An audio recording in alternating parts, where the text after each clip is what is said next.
boy. Somebody's about, I think that Ringo's about ready to get spit on, speaking of man things. Am I wrong, Annie? I'm not wrong.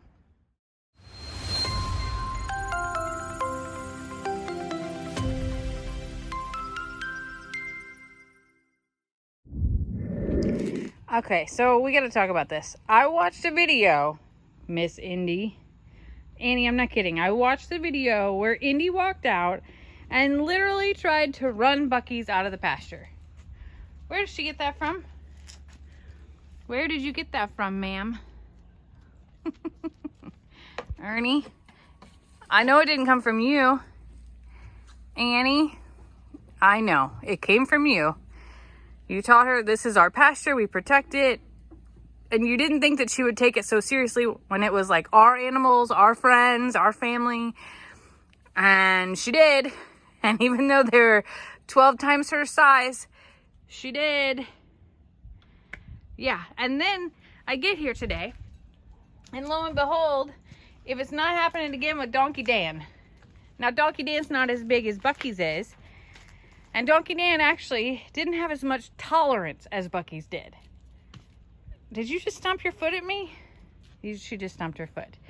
I know you had to take over and save her because Donkey Dan was taking no crap and literally looked at Indy like, you little twerp, I'm coming for you. And then Annie had to intervene.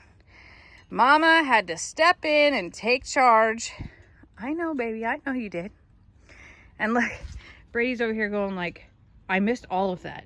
I didn't even know what happened. Or he's looking at me going, yeah, she does it to me all the time. She runs me everywhere. Could somebody intervene for me and save me? Sorry, buddy. She needs to run you everywhere. It's thick girl winter, not thick goat winter, in case you didn't know. Just surprised you didn't know.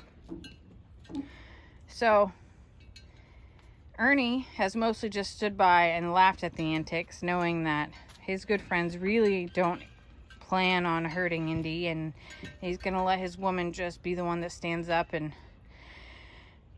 controls everyone, and he's just gonna be the polite guy in the back who sits with his hands in his lap, I guess, and hang out.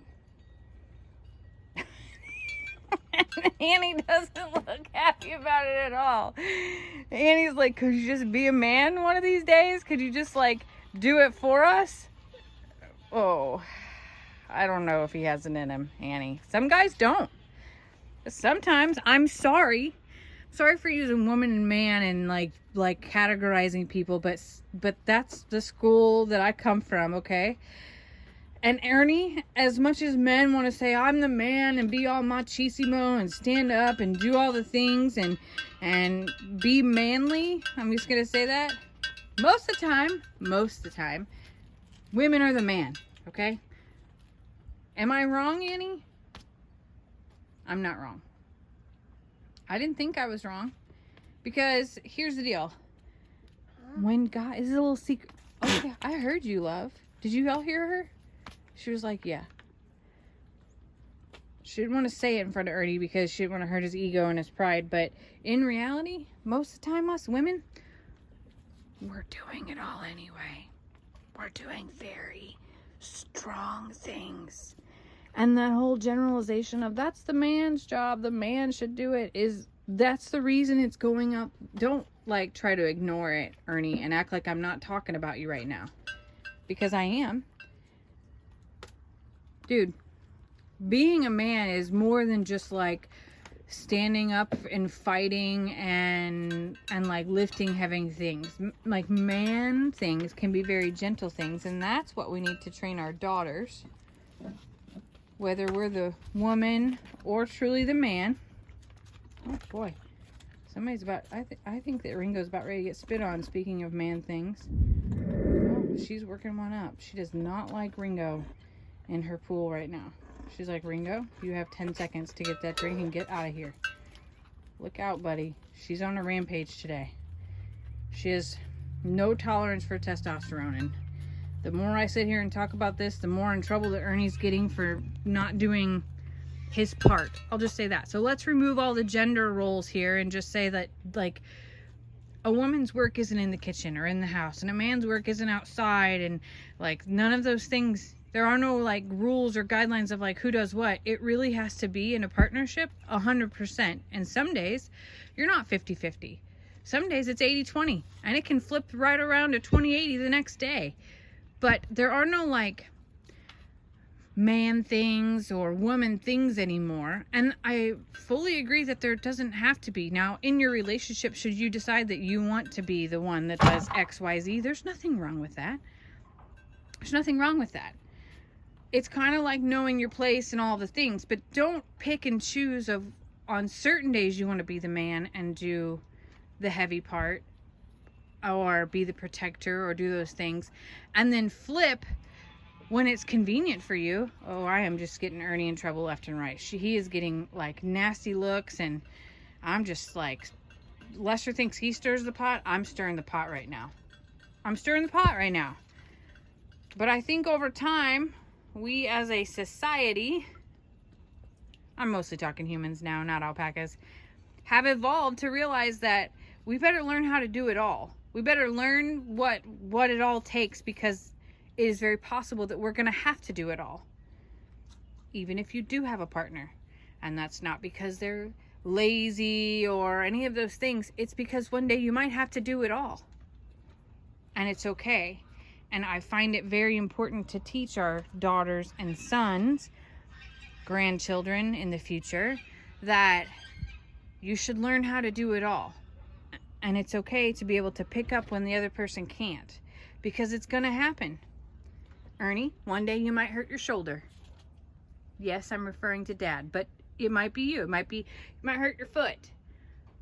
You might hurt your head. I don't know. And Annie may one day hurt her shoulder or hurt her neck or some of those things. And hopefully Indy's paid attention long enough to realize that we don't have a lifetime warranty on our bodies, and we will not always be able to do all the things. So no matter how many gender roles or how many things that you think belong to you in your relationship or your friendship or in life in general, at some point in time you're gonna have to step out of your comfort zone and learn. That's what I said, Ernie. You're gonna have to learn the other side and step in and step up. And that, I think, is what is so important to teach our children. And while they might have taught Indy, just step up and take control and help run this pasture and step in, she might have got a little bit too big for her britches at first. And they probably wanted her to learn a little lesson in that. And we're like, well, it's not, I mean, confidence is key, but it doesn't necessarily mean that you have to like do that much of a risky thing. Am I right, Annie? You're sure itchy. Your dust ruffle's itching you, isn't it? You wish that I could cut it? I wish I could cut it. Heck, I've wished I could cut it for the last 9 months. But it's okay. We'll wait till spring and see how that goes. You want a haircut too? You actually have pine straw in your hair. Oh, Annie's humming. Annie just told Indy, like, hey, you should get ready because we're going to go take a nap. This day is, moving on. And so Indy's going to go ahead and nurse, and then, yeah, she's going to move on to nap time. And Ernie, I want to help you with your pine straw, but I know it's going to make you run. But I also think that you might be waiting here because you think I might spray you. Is that why you're here? You've listened to my entire 10 minutes of rambling and rant, all because you wanted to be sprayed? That's really sweet of you. All right, I'll do it. Okay? I'll do it. Who's ready?